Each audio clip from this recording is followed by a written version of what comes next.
होती, भुजबळ साहेबांच्या कार्यकर्त्यांनी ते कार्यालय फोडलं होतं। एखाद्या कलाकाराने व्यंगात्मक टीका केल्यामुळे एकनाथ शिंदे साहेबांची उंची कमी होत नाही। ते मोठे नेते आहेत, ते मोठे नेते राहणार आहेत। तर राजे जे बोलतात ते खरं असेल तर नक्कीच त्यांचं म्हणणं हे मानून त्याच्यावर कारवाई त्या ठिकाणी केली गेली पाहिजे की असे काही कलाकार असतात ज्या व्यंगात्मक टीका नाही तर व्यंगात्मक त्या ठिकाणी त्या काही गोष्टी केल्या जातात त्या कुठेतरी मजेत नाही तर लाईट मोडमध्ये त्या स्वीकारल्या पण गेल्या पाहिजे। कुणाल कामरांनी एक कॉमेडी गाणं केलेलं आहे, कुठंतरी सटायर गाणं करत असताना भावना दुखावल्याचा आरोप तो शिवसैनिकांकडनं करण्यात आलेला आहे। त्यांच्याकडनं तोडफोड देखील करण्यात आली आहे, गुन्हा देखील कुणाल कामरावर दाखल करण्यात आलेला आहे। कशा प्रकारे बघताय एखाद्या कॉमेडियनकडनं अशा प्रकारचा कॉमेडी शो करण्यात येतो आणि त्यावर अशा प्रकारची कला आढळली जाते? एकनाथ शिंदे साहेबांचं कर्तृत्व मोठं आहे हे त्यांच्या पक्षाला सुद्धा माहिती आहे आणि महाराष्ट्राला माहिती आहे।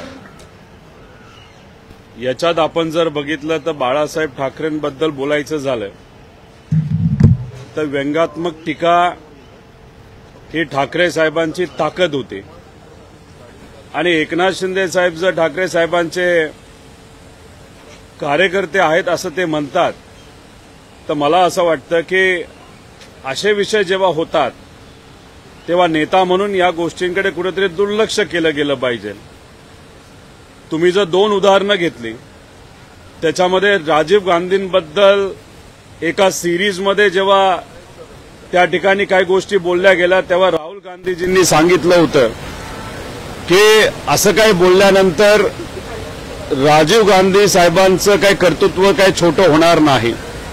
तसंच 2003 मध्ये सुद्धा एका कुठल्या तरी चॅनलमध्ये एक टीका व्यंगात्मक टीका ही भुजबळ साहेबांवर झाली होती। भुजबळ साहेबांच्या कार्यकर्त्यांनी ते कार्यालय फोडलं होतं आणि 2003 ला भुजबळ साहेब हे उपमुख्यमंत्री असताना सुद्धा त्यांनी त्या ठिकाणी त्या पदाचा राजीनामा दिला होता। म्हणजे ही विचारसरणी महत्वाची आहे। त्यामुळे कुठला एखादा कलाकार काय बोलत असेल तर उगाच त्याचं ऑफिस कुणी फोडलं गेलं नाही बाहेर। पण अजून एक मला कलाकारांना विनंती करायची आहे की हा काळ काय 2014च्या पूर्वीचा काळ नाही जिथं तुमच्या कलेला एक कला समजली जाईल।